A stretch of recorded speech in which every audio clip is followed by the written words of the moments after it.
Agradecemos mais uma vez podermos falar em Teu nome, Senhor. Ajuda-nos e fortaleça a nossa fé, para que nestes momentos difíceis que estamos passando, podemos entender o propósito, sem mesmo compreender o porquê. Mas sabemos que a Tua justiça, Pai, anda sempre de braços dados com a Tua divina misericórdia. Que o Senhor nos abençoe, que assim seja. Aos irmãos encarnados e desencarnados que estão me ouvindo neste momento, desejo a todos muita paz e muita luz. Eles eram jovens, amáveis e simpáticos. Seus semblantes irradiavam alegria. Uniram-se por amor. Ele era um modesto empregado e ela costureira. Viram-se e se amaram. Amaram-se e se uniram. Ao se unirem, logo pensaram na bênção de um primeiro filho. A moça, olhando gravuras de querubins, pediu a Deus que lhe desse um filho tão lindo como uma daquelas figuras angelicais. 1 ano se passou. O amoroso par juntou economias e preparou o necessário para vestir um recém-nascido. Esperaram o filho que imaginavam belo, que deveria chegar pedindo beijos com seus sorrisos. Enfim, chegou o momento do parto. Áurea sentiu as primeiras dores e, depois de um laborioso período, deu à luz um menino. Logo quis vê-lo, mas seu esposo e as pessoas que a rodeavam simplesmente a olhavam com tristeza. Entre si trocavam olhares melancólicos e cochichavam algo que ela não conseguia entender. Por fim, depois de insistir, Áurea acabou por gritar: "Vocês não me escutam? Quero abraçar meu filho. Por acaso está morto?" "Não", disseram-lhe. "É que o menino não tem braços nem pernas." Áurea estendeu os próprios braços e respondeu com ansiedade: "Pois tragam-no. Se não tem braços nem pernas, ele estará mais tempo em meus braços." O menino era lindo, olhos azuis, expressivos, cabelos louros muito abundantes. Os pais o amaram.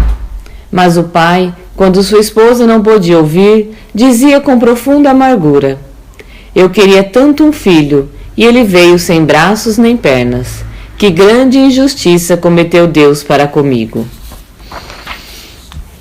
Em O Livro dos Espíritos, os mensageiros espirituais esclarecem a grande questão do sofrimento, da dor, da enfermidade, afirmando que não são fatores propostos pelo Criador, mas consequências das violações de suas leis. Deus, na sua justiça, permite que o culpado retorne ao cenário onde delinquiu para a retificação dos seus erros. E como ensinou Jesus, se teu olho for causa de escândalo, arranca-o fora. As deficiências e mutilações do hoje retratam exatamente a qualidade dos desacertos do ontem. Bem-aventurados os que têm fome e sede de justiça, porque serão saciados. Isso está em Mateus, capítulo 5, versículo 6. Esta afirmativa de Jesus parece distanciada da realidade, porquanto, aparentemente, a mais flagrante injustiça reina na terra, onde há ricos e pobres, bons e maus, atletas e paralíticos, doentes e saudáveis. Poderia alguém lembrar que a justiça a que se refere Jesus não reside na vida material. Os que têm fome e sede de justiça serão saciados na vida espiritual. Se a própria justiça humana, apesar de suas limitações, estabelece que somos todos iguais perante a lei, como pretender que não sejamos iguais perante Deus, que é a justiça perfeita? Para que não incorramos em enganos semelhantes, é preciso que modifiquemos nossas concepções a respeito da justiça. Geralmente, a concebemos como atendimento aos nossos direitos e ao cumprimento dos deveres alheios. Pouco pensamos a respeito do que devemos à vida, ao familiar, à sociedade, mas empolgamo-nos no propósito de definir o que eles nos devem. Nossa fome de justiça situa-se por anseio egocêntrico. Sentimos-nos justiçados quando fazem o que desejamos. Contudo, no plano espiritual, antes da presente existência, pensávamos diferente. Sentindo o peso de nossos débitos e a extensão de nossas fragilidades, planejamos a jornada terrena. Não no sentido de sermos atendidos em relação às ilusões humanas, mas no sentido de cumprirmos os desígnios divinos, que pedem, antes de mais nada, depuração de nossas almas, edificação de nossos sentimentos, renovação de nossas ideias. Esta é a justiça a que se referiu Jesus, uma tomada de posição autêntica, corajosa em relação aos objetivos da própria existência terrestre. E se conservarmos a fome e a sede de justiça, isto é, a disposição em nos submetermos às provações escolhidas, fazendo sempre o melhor, então seremos saciados, ainda que aparentemente o mundo nos reserve toda sorte de injustiças. Na questão 875, como se pode definir a justiça? A justiça consiste em cada um respeitar o direito dos demais. O que é que determina esses direitos? Duas coisas: a lei humana e a lei natural ou divina.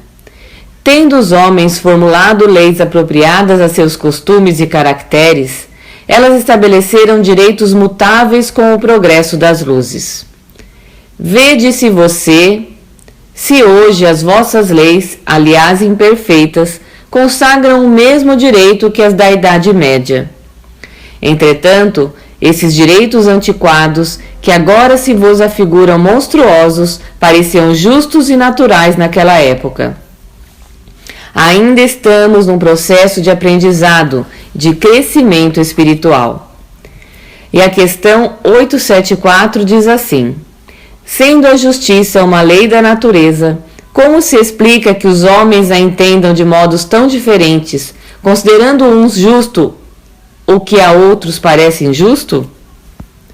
É porque a esse sentimento se misturam paixões que o alteram, como sucede a maior parte dos outros sentimentos naturais, fazendo que os homens vejam as coisas por um prisma falso. E o que quer dizer a paixão? Paixão, define o dicionário, é uma emoção forte, arrebatadora, que compromete o discernimento. Exemplo típico: o adolescente empolgado por uma jovem que não corresponde ao seu ímpeto. Não consegue tirá-la da cabeça, cultivando ciúmes e angústias intermináveis. Incapaz de exercitar a razão, perde-se num círculo vicioso de ideias infelizes, cogitando de agredir supostos rivais ou a si mesmo na loucura do suicídio. Existem muitas paixões: ambição, orgulho, vaidade, inveja, ciúmes, egoísmos desajustantes, comprometedores, porquanto, anulando nossa capacidade de discernimento, nos induzem a infringir a lei de justiça, prejudicando o próximo. Agem passionalmente. O marido que mata a esposa num acesso de ciúmes, o maledicente que destrói reputações, o dono da indústria que explora os operários, o sedutor que ilude mulheres ingênuas, o tirano que domina multidões. Pessoas assim têm noção de que é certo ou errado, mas deixam-se dominar por impulsos passionais, semeando espinhos que forçosamente deverão colher.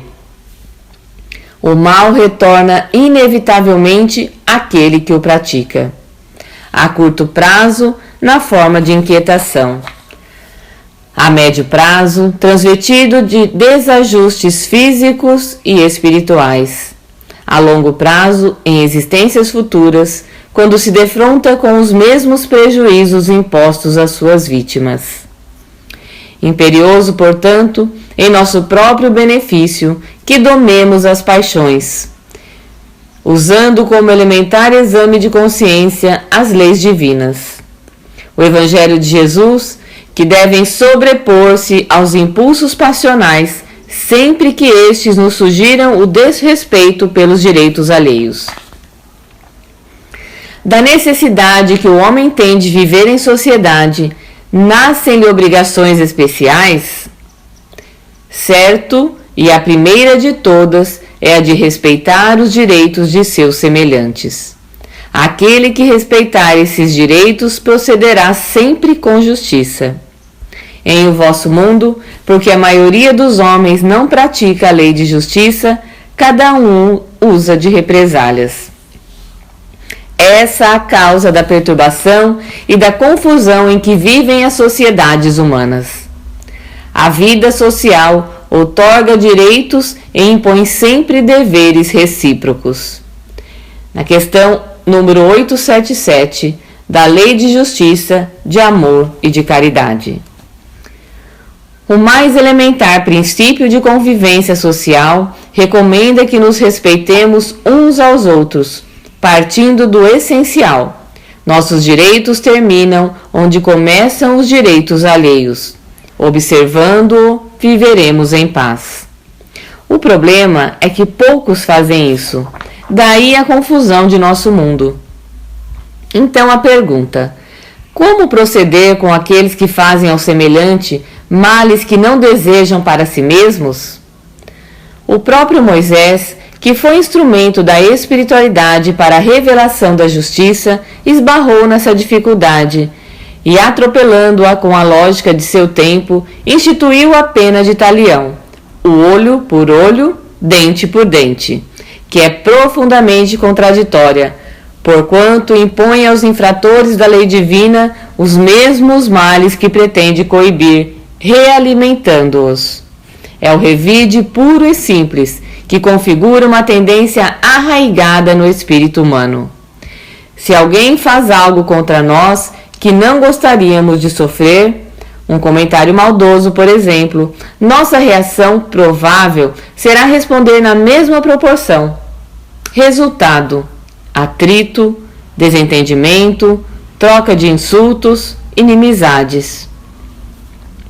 Esse comportamento evidencia-se no trânsito. Se o motorista, por lapso de atenção, comete um engano, quase provocando um acidente, provavelmente ouvirá palavrões.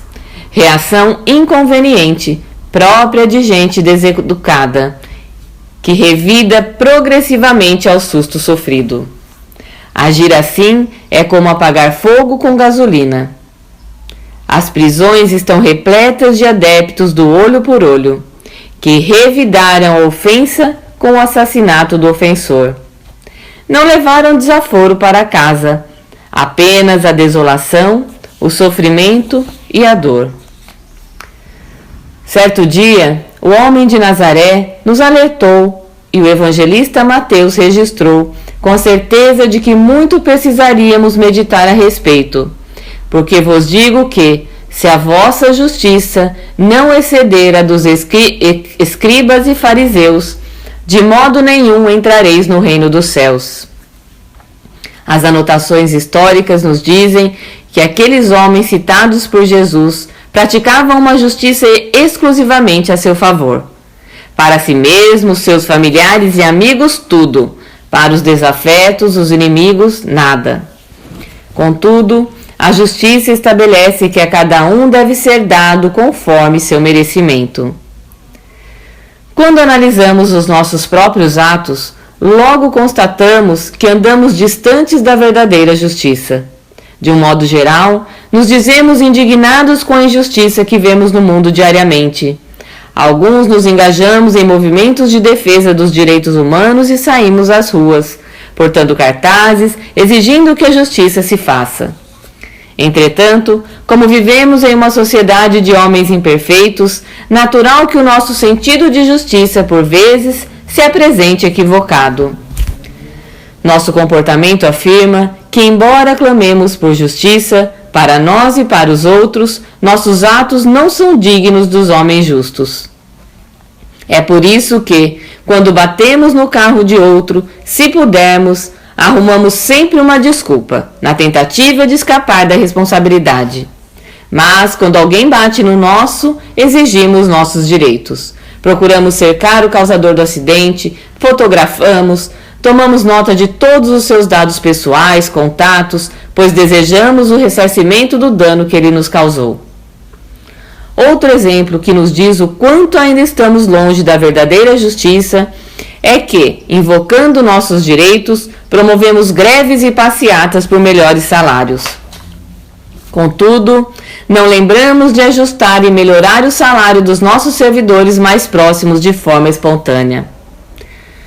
Passeando por jardins públicos, quantas vezes arrancamos mudas de flores que queremos desabrochem em nosso próprio jardim? E quantas vezes, alegando necessidade imperiosa, estacionamos nosso carro sobre calçadas por onde as pessoas devem passar? Sim, queremos justiça, porém, não vivenciamos o princípio básico, fazer ao outro o que para nós desejamos. Nosso critério de democracia está equivocado, porque temos um conceito que só serve para nós e que é contra os outros. No entanto, a democracia propõe o direito de todos à justiça para todos. Se não respeitamos os demais, como desejamos invocar justiça para nós? Pensemos nisso e acolhamos a proposta de amor e justiça de Jesus. Então, a nossa avaliação de justiça será correta e precisa. Onde encontramos a base da justiça fundada numa lei natural? Como nos mantemos afinados com essa lei natural? A essa pergunta feita por Kardec na questão 876 do Livro dos Espíritos foi assim respondido: A Cristo vô-la deu. Desejai aos outros o que quereríeis para vós mesmos. Deus colocou no coração do homem a regra de toda verdadeira justiça, pelo desejo de cada um ver respeitar seus direitos. Na incerteza do que se deve fazer em relação ao seu semelhante em dada circunstância, o homem se pergunta como ele desejaria que se fizesse para com ele em circunstância semelhante. Deus não poderia dar-lhe um guia mais seguro que a própria consciência. Desse modo, o critério da verdadeira justiça é, com efeito, desejar para os outros o que se desejaria para si mesmo. Respeitar o direito dos semelhantes é uma obrigação para o homem que vive em sociedade. Podem vocês imaginar a paz que reinaria no mundo se levássemos ao pé da letra essa instrução que vem do alto? Fazer ao próximo somente aquilo que desejamos para nós mesmos? Por enquanto, uma utopia, um sonho. Ver todos no mundo praticando a lei do amor e da caridade, porque também essas duas leis complementam a lei de justiça. Não haverá justiça sem que o homem aprenda a viver no amor e pelo amor. A compreensão espírita do mundo e do destino do homem modificará a ordem social. A certeza da sobrevivência e o conhecimento da lei de evolução arrancarão o homem das garras do imediatismo e ele pensará no futuro. Assim fazendo, verá as coisas de mais alto e aprenderá que o valor supremo e o supremo bem estão nas leis de Deus, que são a justiça, o amor e a caridade. Parece estranho. Como compatibilizar a justiça e o amor? A primeira sugere cobrança, o segundo é doação. Não se pode cobrar e doar ao mesmo tempo. Ou sentenciamos ou perdoamos. No entanto, não pode haver contradição, porquanto a justiça e o amor são leis divinas. Na verdade, completam-se. Confrontemos os dois princípios. Justiça: não fazer ao semelhante o mal que não queremos para nós. Amor: fazer ao semelhante o bem que queremos para nós. Se exercitamos a justiça, respeitando a integridade alheia, como proceder com aqueles que não nos respeitam, prejudicando-nos? Aqui entra o amor, que sugere nos coloquemos no lugar do ofensor, procurando definir suas motivações. Por que o fez? Afinal, trata-se de um filho de Deus, criado para o bem como todos nós. Se agiu errado, certamente há algum problema com ele. É preciso ajudá-lo, ainda que apenas com o nosso silencioso perdão, evitando que se comprometa em novas investidas. Isso não significa que compactuemos com o mal, mas que não discriminemos o malvado, como se contestássemos sua filiação divina que faz dele nosso irmão. Com a aplicação do amor e justiça humana, teremos os presídios transformados em hospitais da alma. O criminoso deve ser considerado alguém socialmente enfermo, justo que seja isolado. Tornou-se um elemento perturbador da ordem social, assim como um órgão doente perturba a ordem física. Mas é fundamental que não transformemos a prisão em mera punição. Assim como seria tolice castigar o fígado ou o baço em virtude de eventual doença. Membro da sociedade, ele deve ser medicado com recursos de instrução, educação, orientação psicológica, trabalho e iniciação religiosa. O artigo de um juiz, publicado em jornal de grande circulação, é de causar emoção nas almas mais insensíveis. Seu artigo diz o seguinte: indaga-me, jovem amigo, se as sentenças podem ter alma e paixão. O esquema legal da sentença não proíbe que tenha alma, que nela pulsem vida e emoção, conforme o caso. Na minha própria vida de juiz, senti muitas vezes que era preciso dar sangue e alma às sentenças.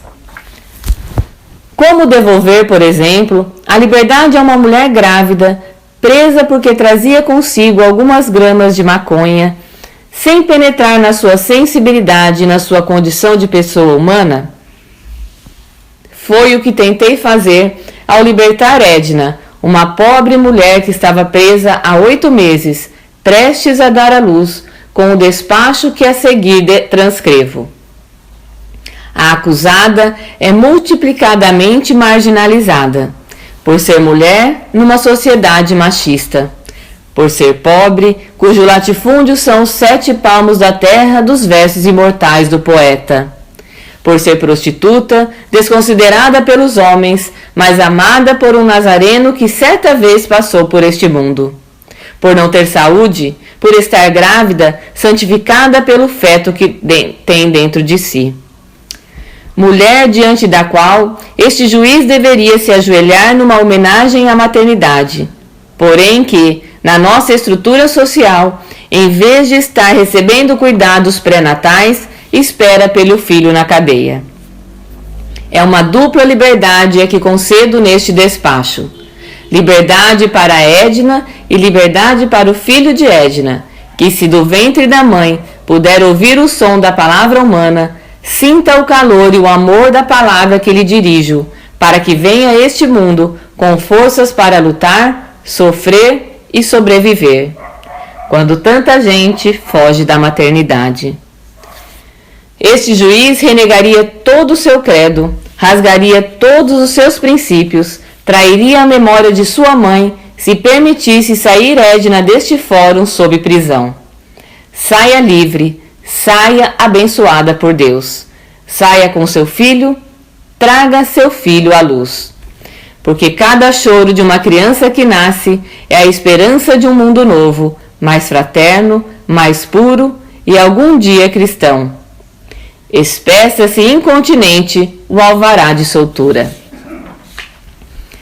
O artigo vem assinado pelo meritíssimo juiz João Batista Herkenhoff, livre docente da Universidade Federal do Espírito Santo.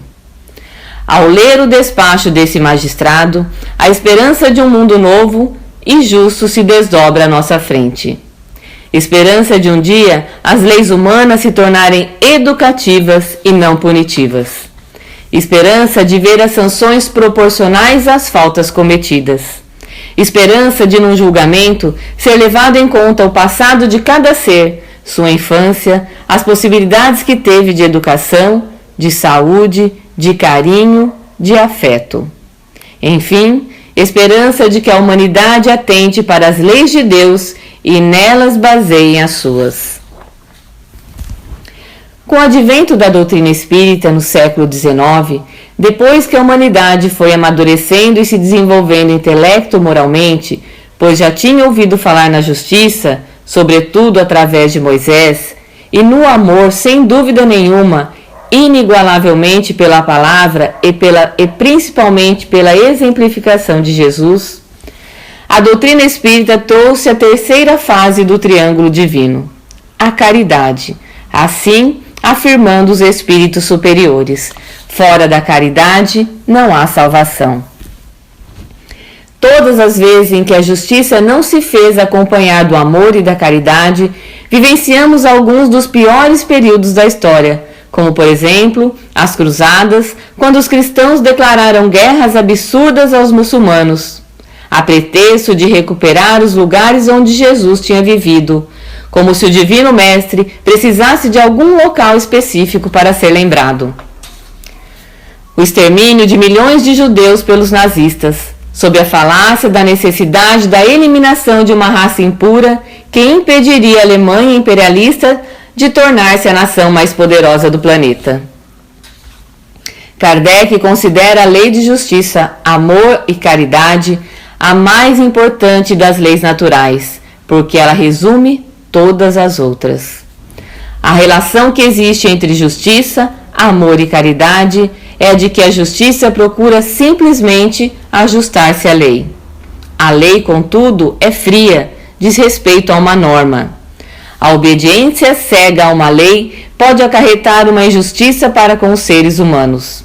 Nesse caso, o amor e a caridade entram como um complemento da lei de justiça.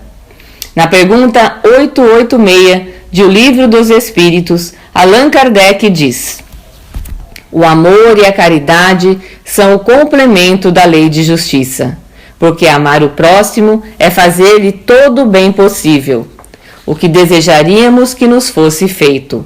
Tal é o sentido das palavras de Jesus: amai-vos uns aos outros como irmãos. Será possível que andem juntas a misericórdia e a justiça divinas? O cancioneiro popular Adoniran Barbosa colocou na boca do filósofo Joca, em uma de suas produções musicais, que Deus dá o frio conforme o cobertor. Essa imagem bem traduz a justiça e a misericórdia divinas. O frio é a justiça divina alcançando o ser que ontem fraudou, burlou a lei. O cobertor, que auxilia a vencer a intempérie, significa a misericórdia que se estende a esse mesmo devedor. Se prestarmos atenção, veremos que, em todas as situações da vida, a justiça de Deus se manifesta ao lado da sua misericórdia. Assim, no mundo de vicissitudes em que vivemos, encontramos as enfermidades abraçando vidas. É a justiça de Deus cobrando aos seres os seus descalabros do ontem ou do hoje, excessos, abusos, intemperança. Ao seu lado se multiplicam médicos, enfermeiros e atendentes receitando, medicando, minimizando dores. São os intérpretes da misericórdia de Deus. A justiça de Deus estabelece que a cada um deve ser dado conforme as suas obras. Muitas vezes, quem se serviu do corpo perfeito para a prática do mal, retorna em outro momento com determinada deficiência. No entanto, não lhe faltarão seres abnegados que o receberão como filho, professores que se dedicarão para que ele viva o melhor possível, face às suas limitações. A justiça alcança o devedor e o cobra. A misericórdia se coloca ao lado e lhe oferta o ombro amigo para chorar, o braço forte para amparar, uma voz para renovar o ânimo. Deus é justiça, também Pai amoroso e bom. A justiça estabelece o ressarcimento à lei. A bondade estende oportunidades de reparação. Houve, séculos atrás, uma tribo cujo chefe era tido como superior a todos os demais. Naquela época, a superioridade era medida pela força física. A tribo mais poderosa era a que tinha o chefe mais forte. Mas esse chefe não tinha somente força física, era também conhecido por sua sabedoria. Desejando que o povo vivesse em segurança, criou leis abrangendo todos os aspectos da vida tribal. Eram leis severas que ele, como juiz imparcial, fazia cumprir com rigor. Certa feita, pequenos furtos começaram a acontecer. Ele reuniu o povo e, com tristeza no olhar, frisou que as leis tinham sido feitas para os proteger, para os ajudar. Como todos tinham o de que necessitavam para viver, não havia necessidade de furtos. Assim, estabeleceu que o responsável teria o castigo habitual aumentado de 10 para 20 chibatadas. Os furtos, entretanto, continuaram. Ele voltou a reunir o grupo e aumentou o castigo para 30 chibatadas. Os furtos não cessaram. Por favor, pediu o chefe, estou suplicando, para o bem de todos, os furtos precisam parar. Eles estão causando sofrimento entre nós. E aumentou o castigo para 40 chibatadas.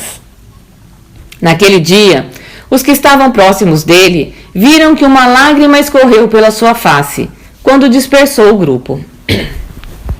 Finalmente, um homem veio dizer que tinha identificado o autor dos furtos.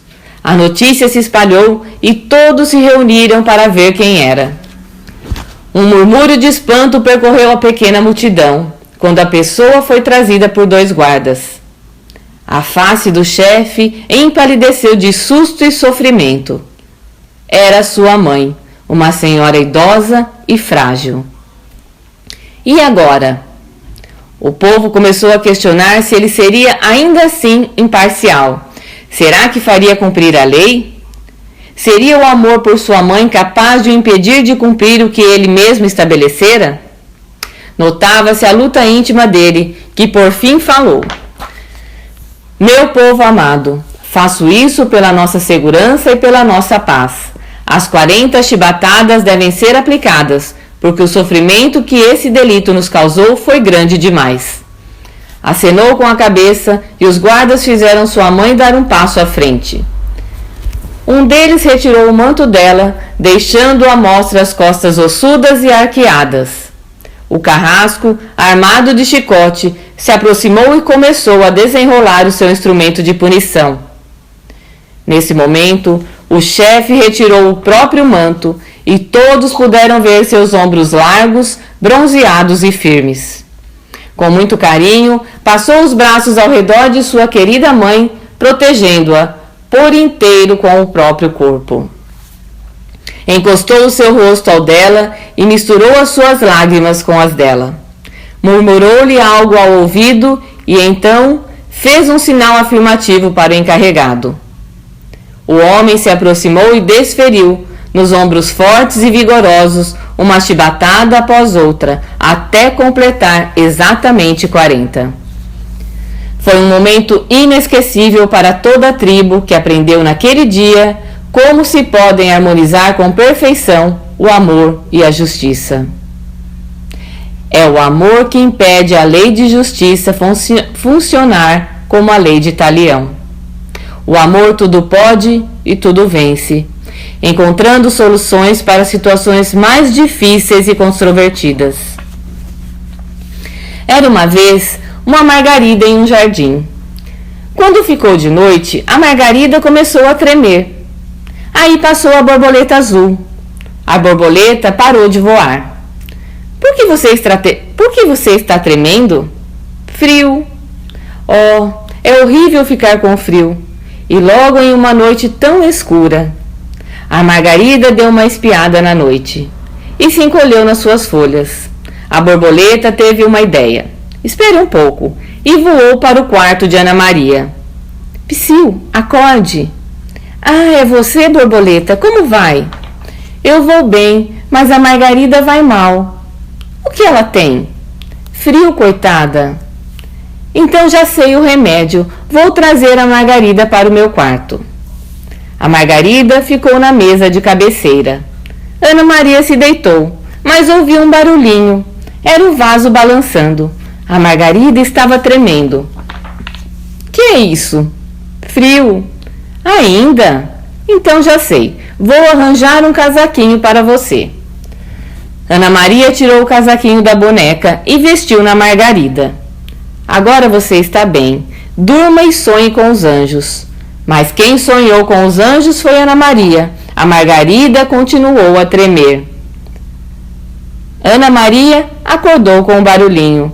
Outra vez? Então já sei. Vou arranjar uma casa para você.